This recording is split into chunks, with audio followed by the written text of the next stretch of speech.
Bob.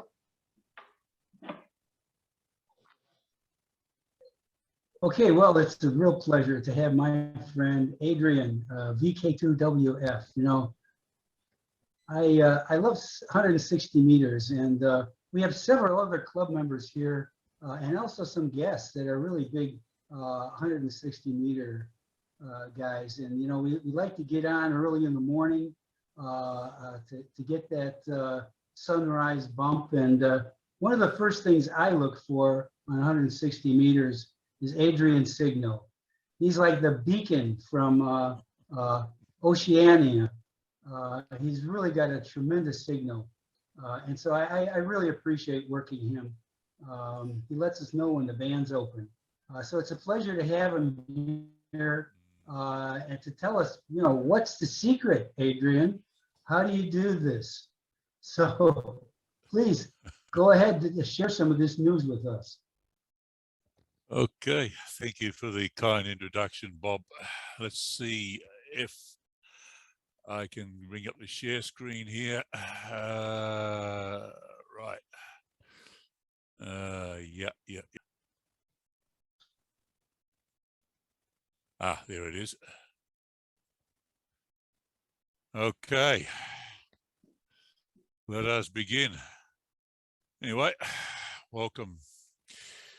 This is Adrian, VK2 Whiskey Fox, low band DXing from down under.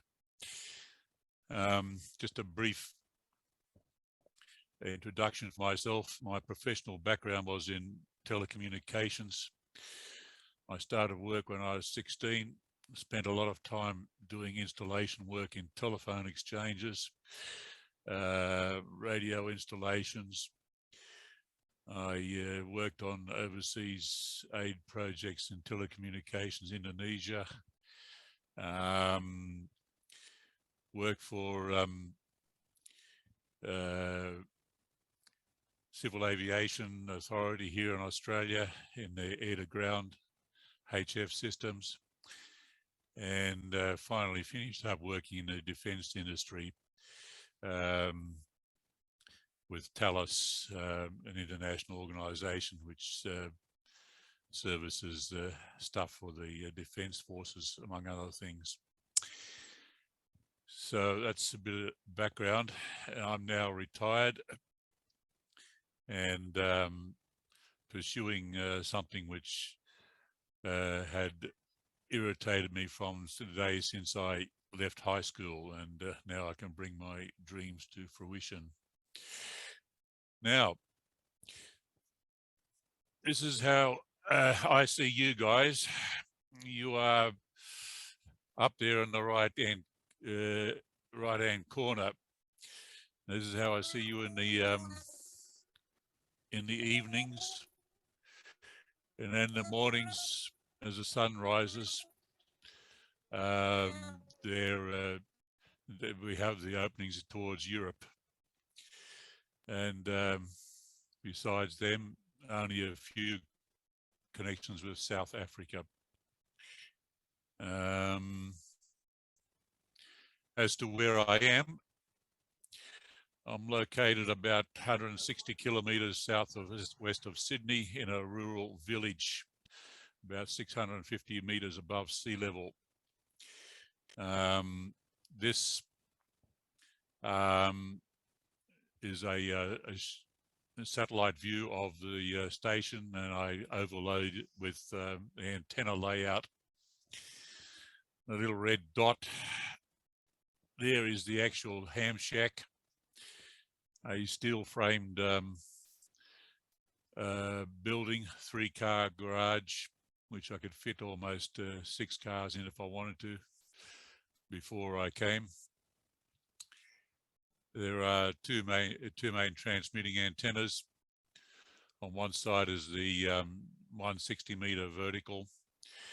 It's a 115 meter winch up one, and on the other side now is the 80 meter vertical. And in the corners on the other side, shielded from the transmit antennas as they are the EWE receive antennas. And those orange lines there represent the earthing and feed line, underground feed lines layout. And most of the grass that you see there is covered in radials. Not that you can see them in the picture here. And fortunately, my block is a battle axe block, so the things I see here on the things I have on the property is not visible from the road.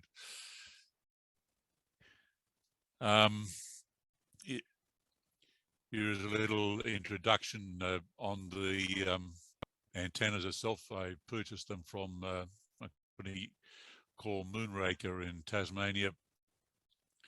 They make professional grade antennas for the defence forces and commercial entities. The antenna on the left is a the product I bought.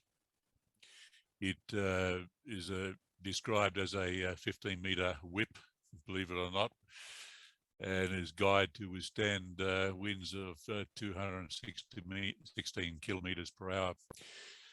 And I think if it got to that stage, the trees around would be long gone before this comes down.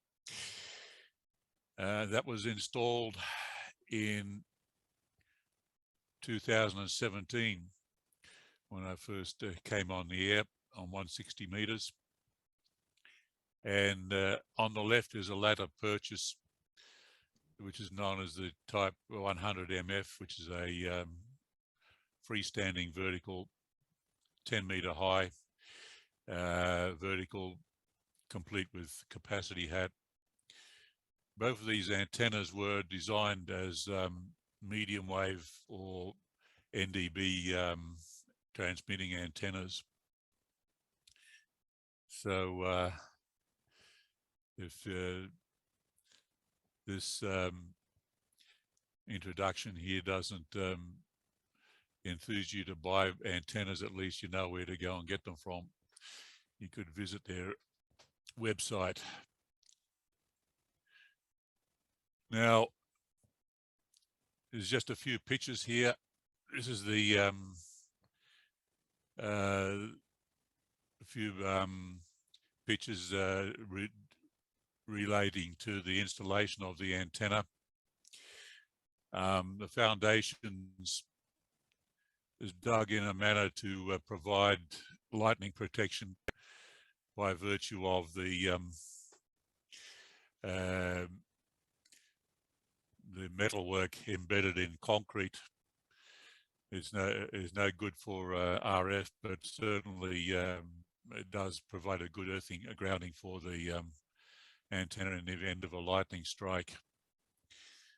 On the right-hand side is a view of the poured foundation.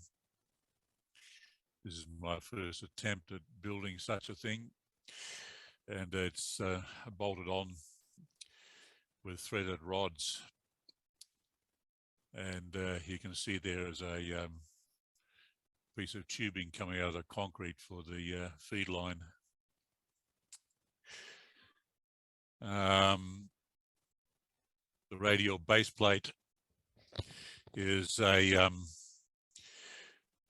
I think it's 1 mil thick copper sheeting, which is formed over marine grade plywood, and the all the radials are attached by drilling a hole of 2.5 millimeters, and they feed the wire up through it. And on the left hand side you can see where I've just put in a blowtorch to melt the silver soldering onto it, and you can see there the lightning arrestor there. And this, at this stage, the production was just before the loading coil was, the base loading coil fits over the top of the remaining 2 threaded rods.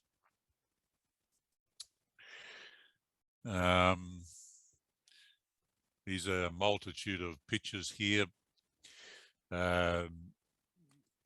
outlining the various stages of installation.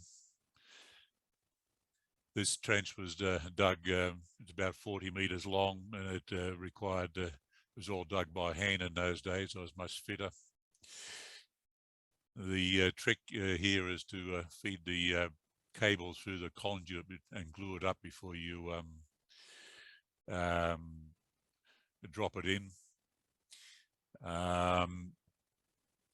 The foundations, the antenna radial base plate is also grounded to the antenna system of to the earthing system of the shack, and you can see two 35 mil cables which accompany the feed line to the antenna base, so that everything is on the same earthing plane. And on the right, you can maybe able to see that the feed line itself is also grounded before, as it goes into the shack. Now, interestingly enough, very recently, I come to realize even though your cables are underground, they're not immune from lightning destruction. And the local telecommunications company decided it was necessary to dig a trench right through my radial field to replace some hundreds of meters of cables into the next property. And little did I realize how close one of my guy cable mast sections there went to the cable within inches. So, so there it is.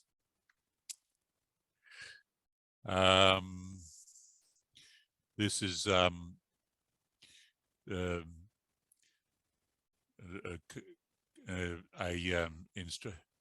picture showing how the mast itself was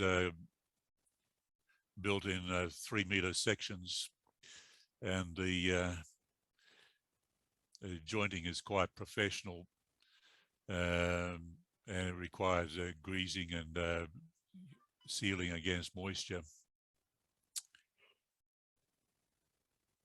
The base is actually hinged, so it allows for bringing down of the mast and bringing it back up again. Here are a few more pictures of how it's done. You can see one picture was half wound up. One thing I determined to do is not to go climbing towers again, as I did in my work life. So this antenna is able to be raised and lowered by a gin pole and a winch. With the exception of one guy cable, all of it is guyed by using Debbie glass. It's that blue stuff you can see in the bottom left-hand picture there, which is non-conductive and quite strong. It was necessary to use one with stainless steel cable because of the excess weight of the capacity hat. This is a picture of it in a lowered position, and so when it comes time to do maintenance, it's easily done.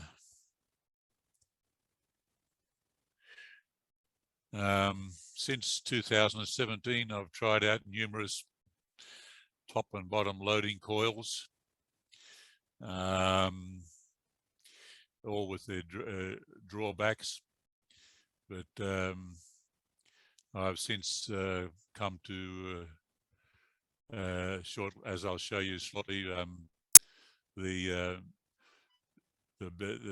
best material I've found you'll find later.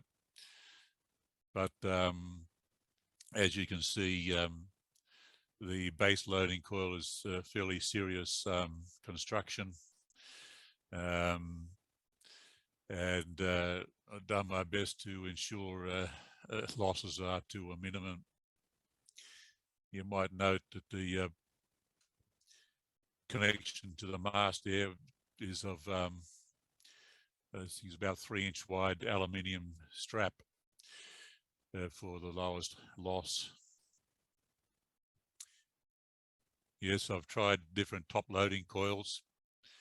I even used RG214. I've RG58. But this picture also shows you the ruggedness of the capacity hat. Each of the radials spokes in the hat are held in place by stainless steel cable tie ropes, which are actually bolted into a 10 mil of thick aluminium plate.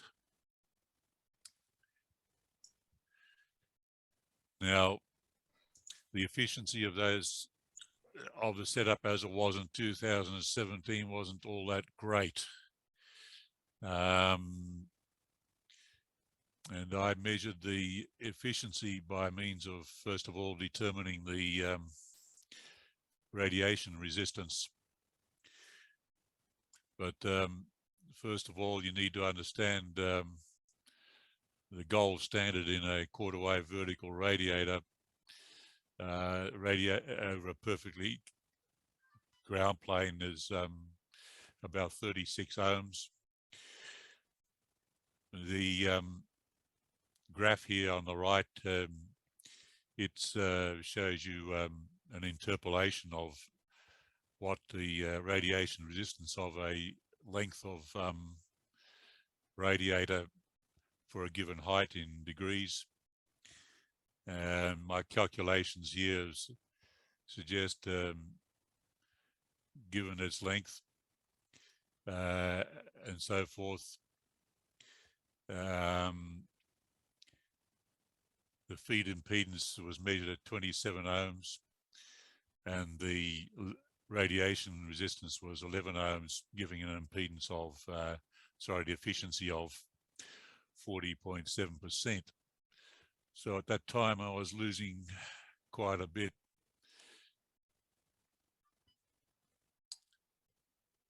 Since 2017, I had increased the radials from 40 up to 80. Adjacent to it was an 80-meter vertical. One of the radials was from the 160-meter actually connects to the 80-meter vertical, which has 118 radials around about it also. Both of these antennas are also bonded back to the shack. And so the shack itself even acts as part of the earthing system. And I agonized over how to improve the loading coils. And one day when I was helping another ham clean out his shack, I discovered this enameled copper strap, which is about 10 millimeters wide and about 3 mil thick, and he used it to build high current transformers. And so that was obtained, and I never look back now. And with these changes, the feed impedance went from about 25 down to 15 ohms. And on the right here is a look down the feed line with a network analyzer. So at 1826 kilohertz, that's where I live now. Now you can understand why that's the best return loss. the 20 dB return loss width is probably a bit over, yeah, about 13 to 15 kilohertz.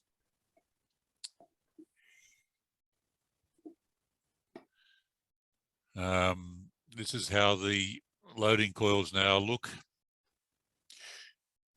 On the left-hand side, you can see the base loading coil, and there are two clamps on the side of the coil now, with a strip of rubber mat, and I'm able to adjust the frequency and the impedance, matching impedance, simply now by stretching or compressing the coil. So if I really wanted to, I can move this antenna up towards 1830s or 1840 kilohertz if I wanted to. But yeah, and as you can see, the top loading coil also on the right-hand side has a significant number of turns, but the losses are quite minimal. The surface area of this copper strap is significantly greater than the quarter-inch copper tubing which I was using for the loading coil before. I had to decided to make sure before I changed to this copper strap, did it really improve the efficiency of the antenna. So I used the 80 meter vertical as a reference antenna, pumped 100 watts in it to give me a -5 dBm reading as a reference. And lo and behold, after all that, I have a half a dB extra of signal strength, which at least satisfied me that I was heading in the right direction as far as antenna efficiency is concerned. Now, antenna efficiency in 2022.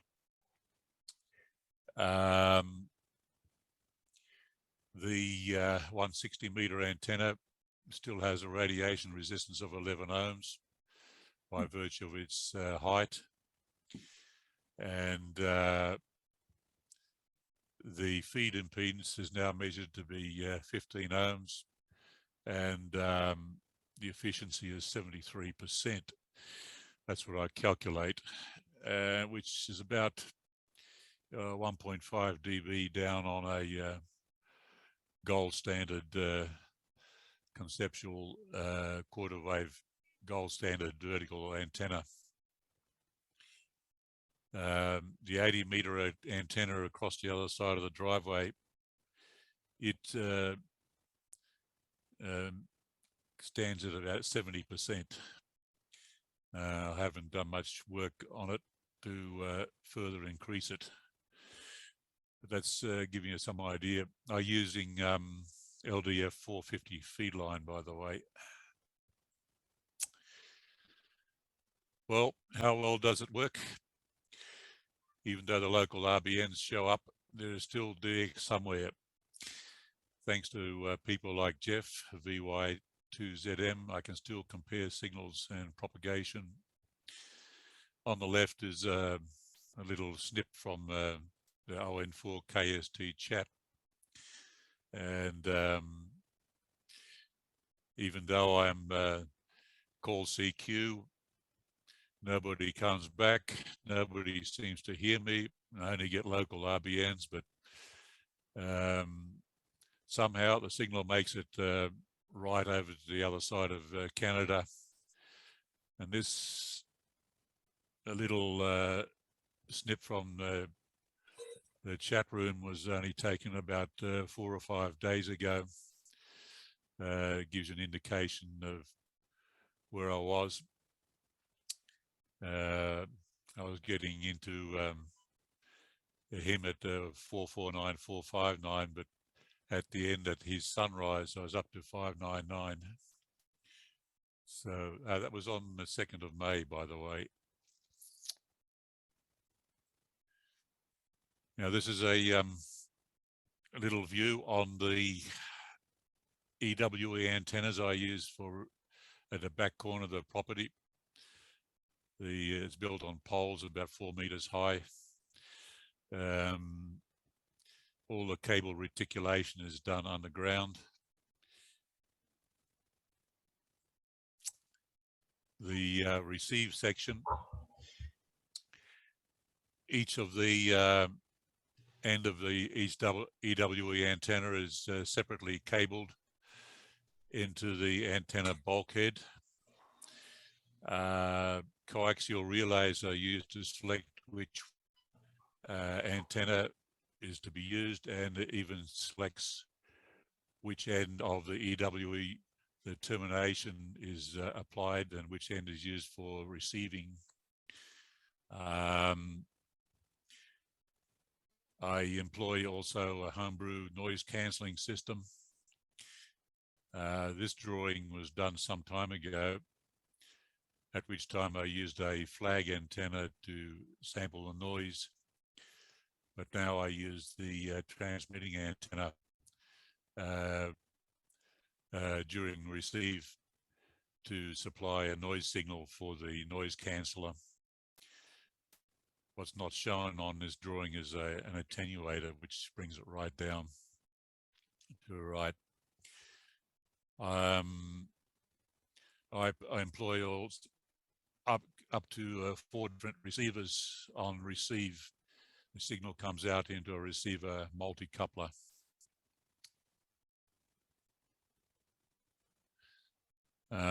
This is a little view inside the shack. On the left-hand side is the inside of the antenna bulkhead. You will probably also notice there's a copper buzz bar, which is the common earth buzz, which supplies the whole shack. It runs past 2 or 3 suites of racks. There is also a set of coaxial relays, which is used for the controlling of the receive antennas. On the right-hand side is a receiver preamp. The EWE antennas, as you probably know, has a receive loss about -20 dB. So this preamp is actually built out of a 50-watt VHF power transistor, which runs about 400 mils quiescent current in class A. It's capable of being driven to the point where I can get +30 dBm out of it if I really wanted to with a signal generator, but it was done that way to get maximum linearity. And in the back top right-hand corner is my noise cancelling setup. Inside is another view of the antenna bulkhead. The thing to note here on the antenna bulkhead, you'll see a silvery looking buzz bar, which is bolted onto the frame of the shed. This is where the mains earth and the station earth are bonded together. And there's a copper buzz bar which goes through the bulkhead and is bonded to it and feeds through the whole shack. On the right-hand side is antenna patch panels and receiver patch panels and so forth, so that I can change things around at will.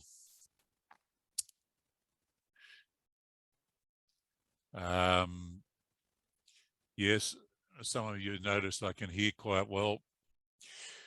I don't use headphones normally. I use what I call a CW speaker. It's a little speaker which drives a resonant cavity. The one on the left-hand side is a full wave section of audio section resonant at 800 hertz, and is driven in the middle with a loudspeaker inside.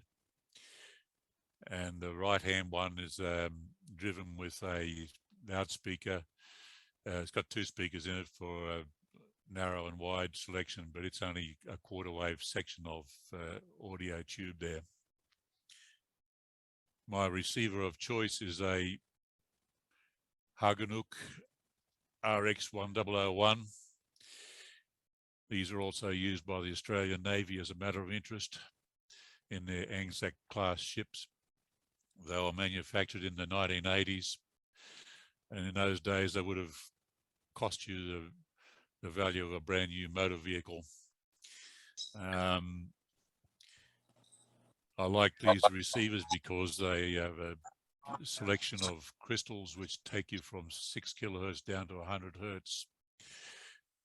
It enables me to tune the with a BFO onto the incoming signal with significant accuracy.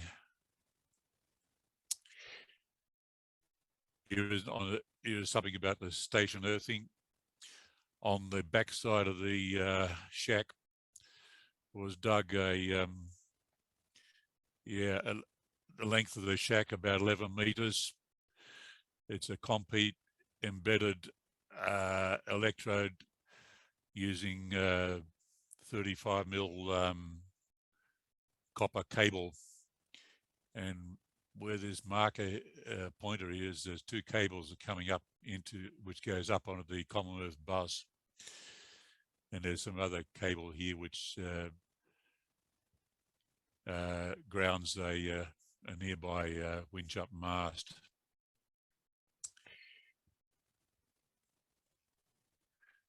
There's a few interior views. On the right hand side, you can see a RA1B fully restored receiver, which is my broadband monitoring, which I use. On the right hand side is my 160 meter workstation, you might call it.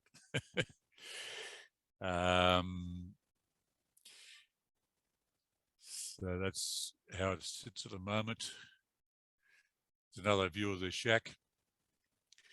On the left hand side, there is a 80 meter workstation under construction. There is you can see a Radial 1 kilowatt transmitter which is being restored. It's 1960s vintage. You can just see the backside of a ART13, which I use for AM on 40 meters. Probably other thing of interest is on the right hand picture, you'll see a couple of sections of tubing which are part of a resonant speaker system for CW. One is set for 800 hertz, and the other one's for 630 hertz. And I'm using here FT102 as a transmitter. Just above it is a AR Hagenuk comms receiver. It's a receiver which is highly modularized and receiving, and I became quite expert in servicing and repairing these things in the last days of my working life. That was so good that I thought it was good to travel all the way to Germany just to get hold of two which I bought on eBay and bring them back. The transmitter lineup is mostly Homebrew. On the top left-hand corner is Homebrew VFO. Starts at around 7 megahertz, divided down by 4 to 160 meters. Bottom left-hand picture is my 160 meter exciter, which is shown on the bit on the inside there. So you're listening to a Homebrew signal. It's a cathode keyed 12BY7 driving a ruggedized 6-stroke 40 tube, and then just above it you can see the Pi net batching network. And when I'm running full power, I'm running the Mtron DX2SP, which has a 4CX1500B running at 3000 volts. But you might ask me what led me to the challenge of the DXCC challenge. Well, one day when I wasn't even prepared for doing CW work, I'll let you have a listen to one of your signals from the States.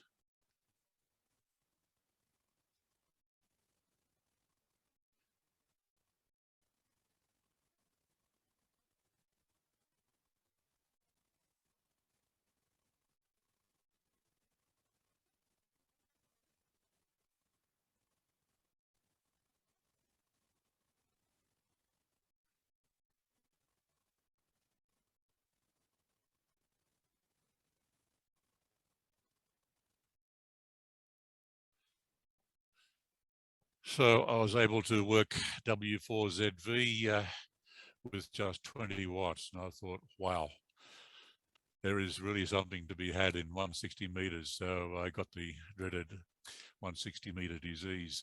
I haven't been cured of it yet.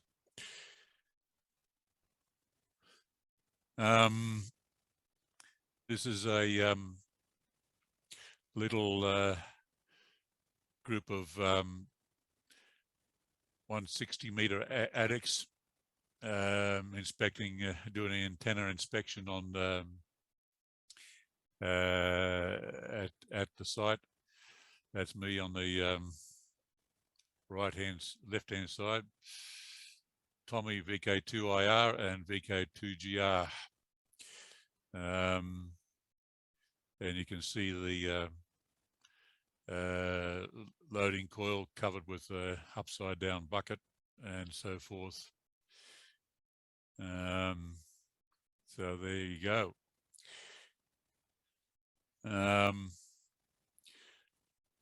This is one of my very few claims to fame, which I post on QRZ.com. And nobody's been able to challenge me, but I claim to be the first one ever to have worked Greenland from VK on 160 meters. So that's the closing section of 160 meters thing.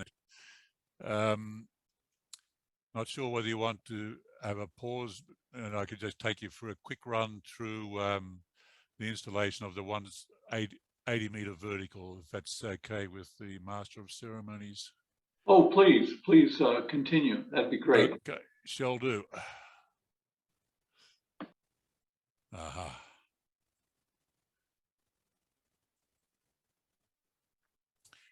This is a presentation that I did for the local radio club some time ago. Wrong one. Let's try this one. Ah, yes. This is a quick rundown on the installation techniques which I used for 80 meter vertical. Some of you may have worked me on 80 meters. I've only run 100 watts at the moment. Slideshow from the beginning.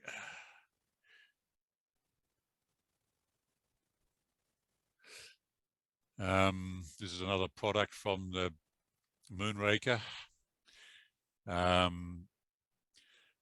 This has probably got to be the best packaged vertical I've ever bought, and you'll soon see why as we go on.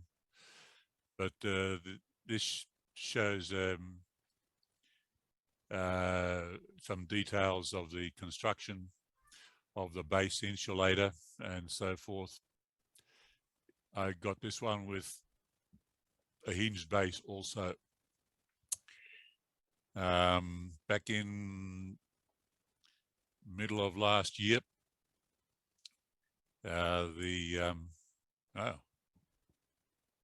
middle of this year, I think it was. Hang on, no, middle of last year, that's right.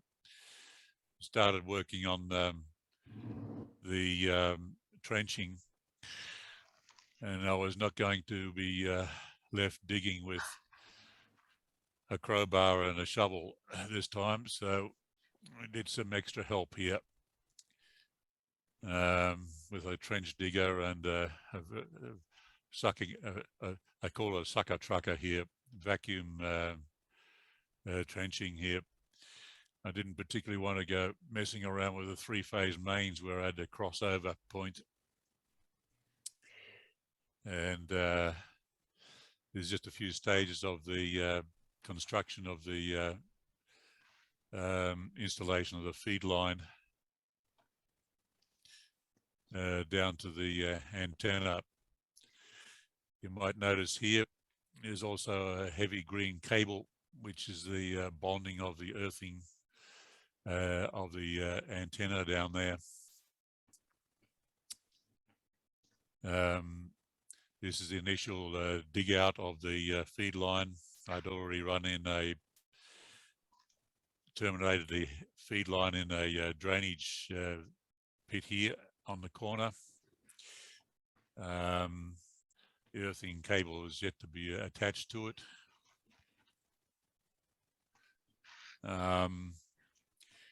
This piece of plywood was built from the drawing diagrams of the hinged base. I wanted to make sure that the threaded rod was going to come up exactly and stay in the right spots when it comes to installation. There's some drawing pictures of the formwork, and once again it forms part of the electrical earthing for lightning protection.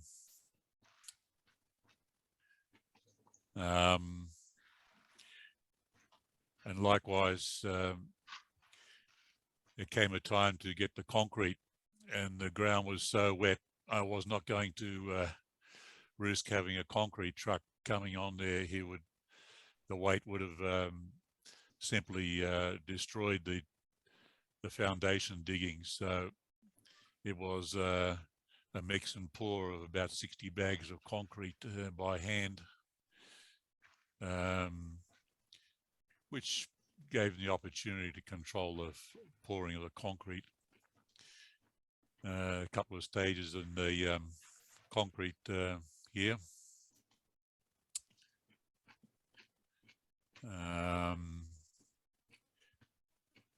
And as you can see, it says across formation.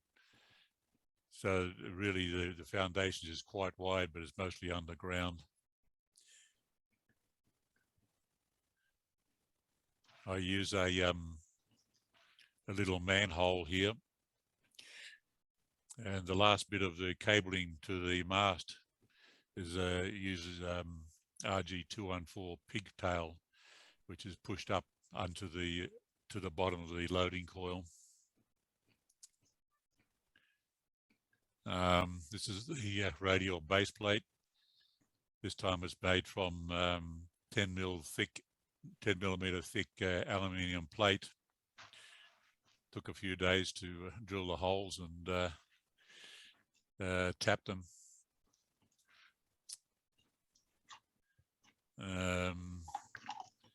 This is the fitment of the on it, using a separate piece of aluminium plate to mount the loading coil where the cable comes up through it. One day I had to go to the local transport depot to pick up. It's sitting on the back of the trailer. Fortunately, they had a forklift to put it on. I think there's about 200 kilos worth of weight there. The proprietor of the business there was very curious to know what was inside it, but it was probably the hairiest ride I took to go back home again. Anyway, finally I got it back into my garage on the right-hand side. There's a little peek inside the box.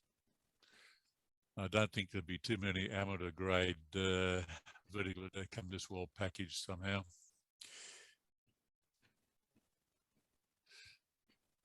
This is the installation of the tilt mount on the thing, and fortunately with a little bit of bending on the threaded rods, everything fitted together quite well.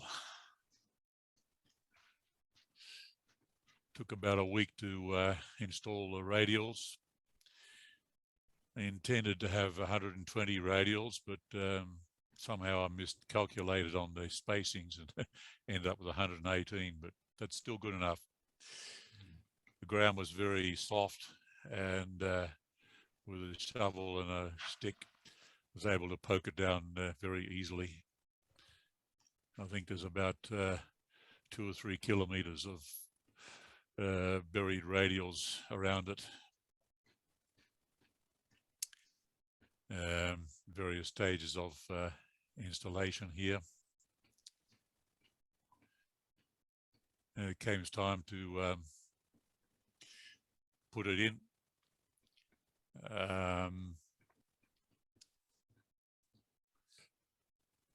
Now, I certainly did a good job. This type of jointing of the sections, they did some serious engineering here. They only just fit very tightly, thoroughly greased with the conductive grease. It has a O-ring seal to stop moisture, and then even when it's finished, you can see that it's still coated with sealing tape, and then a rubber boot goes over the top of it.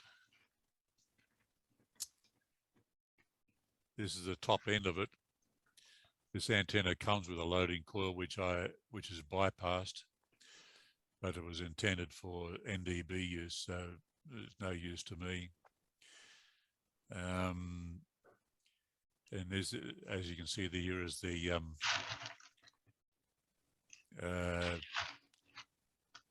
assembly for the radials, the capacity hat spokes.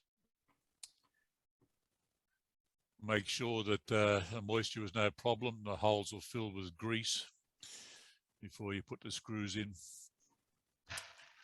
This is set up at a stage just before pushing it up. And yep, little did I realize just how heavy it was to push it up by myself, but I got it up.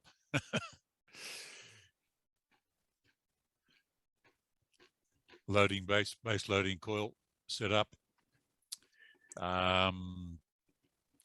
Fortunately, I had in my junk box a loading a coil from a transmitter, which is about the right size, and with a impedance meter, I could work out very quickly the number of turns I needed for its installation.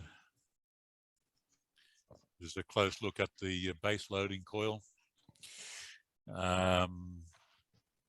Once again, with the same type of copper strap. A lot of effort was made to make sure we got low loss connections. You'll notice there's copper sheet which connects to the bottom of the insulator. and is with the jointing of between the coil and the other things is necessary to grind away the oxide and cover with grease straight away before you clamp it together. It's a view of the loading coil in its operating position.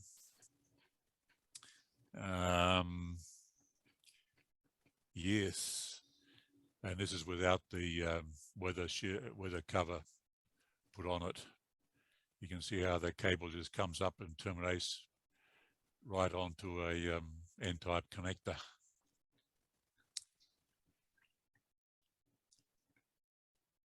Here it is with a weather shield. And to keep the weeds and grass from growing too close, I staple down rubber mat to stop the weeds getting too close. Last things in its installation.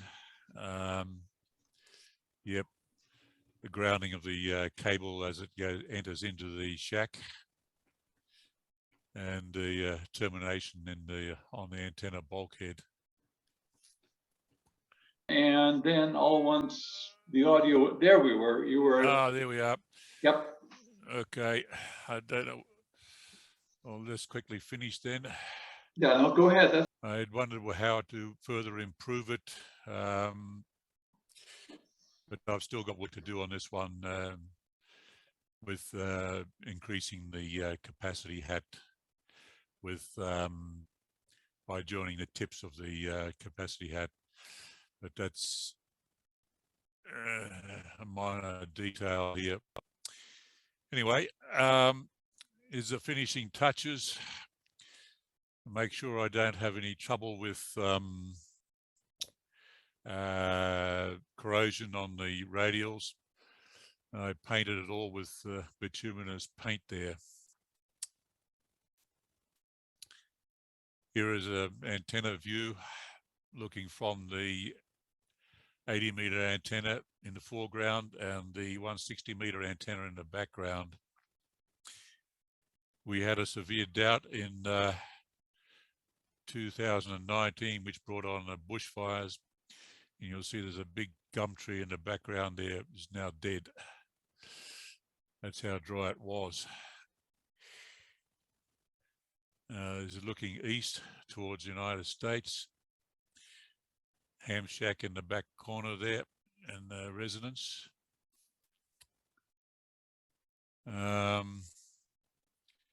We have here some RBN screen here with one night doing some CQing with 100 watts. Yeah, I'll get into the States all right. W1NT, 3D2, KC4, and so on. So I was quite satisfied with it. VK4CT, which is Brisbane, which is about 1,000 kilometers towards the north of me. I think he got quite a caning 56 dB. Interesting. Anyway, north side. Oh, this is looking from the 160-meter antenna across the driveway to the other antenna, looking from the north. And that's all, folks.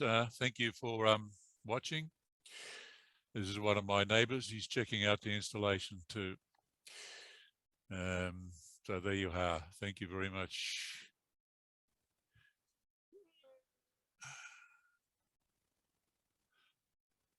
Right. Thanks. That was great. Very interesting how you used some of this commercial equipment and also your experience and know-how. Just a quick question to get it started. You mentioned the receiver and that the Navy uses it. Is that, and maybe you said it and I missed it, Is that generally available on surplus markets, or is it still in use commercially and produced commercially? I doubt whether they still manufacture it. Hagenhoek still supported this receiver and probably still do in Germany if you want parts for it. I ended up getting them on eBay. Tried to pay the necessary funds through PayPal, and because it mounted into thousands of euros, they thought it was a fraud. But I ended up having to making my own boxes to ship them here in Australia, get boxes made up, ship them over there and ship them back again. In 2018, I went to the Daytona Hamfest and then followed that with the trip over to the Hamfest in Germany in June. And very close thereby was these two receivers which somebody was selling on eBay. They are still being used commercially. They are a very well made analog receiver, the front end of which is a double balanced mixer. They come with automatic tuning ATU on the front end if you engage it. The specs are quite good. The handbook is probably about 4 inches thick. To give you some idea how much information in it. But I am intimately and familiar with it, having repaired just about every module that's in it. I think there's about 10 to 15 modules in it from memory, each with its different functions. Oscillators, there's 2 or 3 different phase lock loops in it, and so on. Even a BFO is a separate phase lock loop. So that's the way it is there. You can get them if you search, but I was very I missed my first chance in getting them as a establishment in Germany was selling them off, commercial establishment selling them off at $1,000, $1,000 US dollars, but that I didn't put my bid in quick enough. But when these two came up, I had to make sure I got them. So that was my last trip overseas to get them. Yeah. How do you spell the name? Hagenhoek, Hagenuk. Yeah. They're manufactured in a town called Hagenhoek in Germany. Yeah. They manufacture a whole line of marine transmitters. I service their there's a 1 kilowatt version HF transmitter, for example. It takes the heat sink is probably about 20 or 30 kilos weight itself. Wow.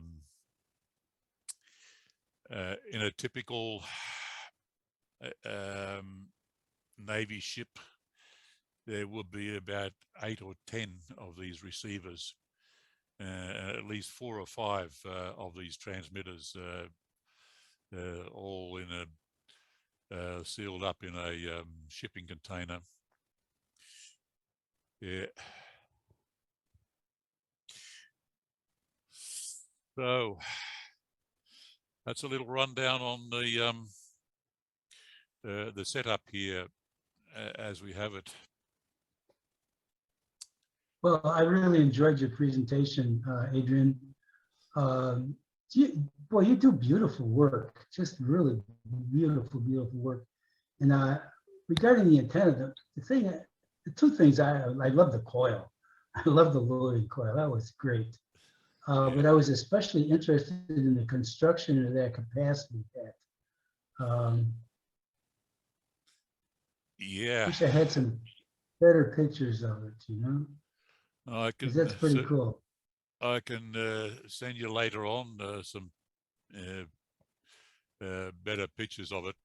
But basically, the top loading coil of the 160 meter antenna was so big and robust. I took off all the original wire on, I suppose it would be about 50 meters of wire on it, which is fine if you're on the 630 meters, but but it was so robust that it enabled me to bolt on it a round piece of aluminium plate, to which these huge stainless steel wire clamps were put in, which just happened to fit in with the 16 mil aluminium tubing to give me a 5.2 meter diameter capacity hat. Yeah, cool. Yeah, but so basically all my technology is still old school analog technology, but I've spent probably more money on antennas. I think the 80 meter antenna, the price went up since I bought the first one, but that cost me about 14 grand to get it shipped up, built and shipped up to get it to me. Wow. But then it's worth every dollar, because it's not going to let me down with intermittent connections and so forth. Adrian, do you do any other low bands, really low bands?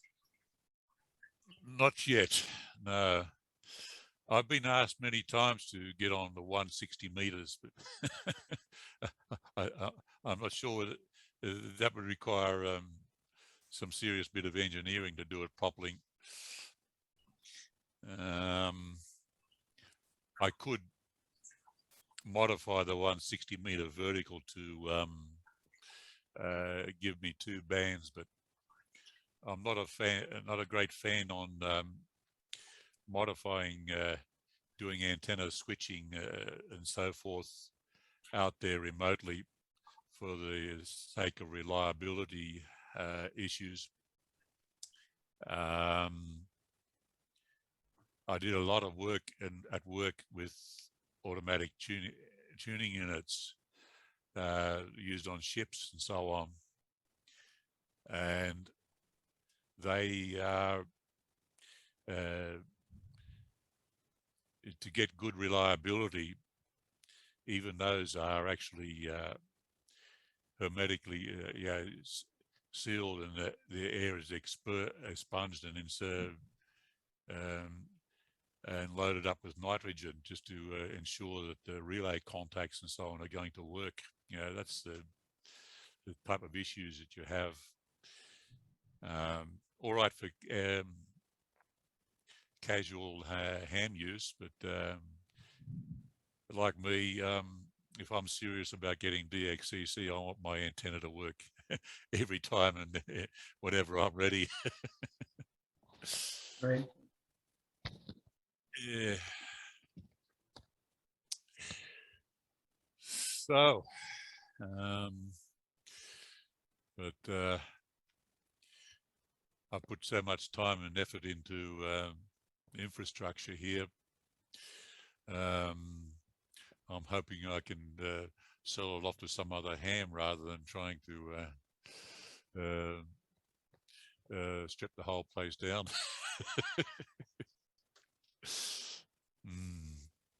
Adrian, I'm going to stop the recording, but we can still keep chatting and yes, by all means. discussion. So just give me a second.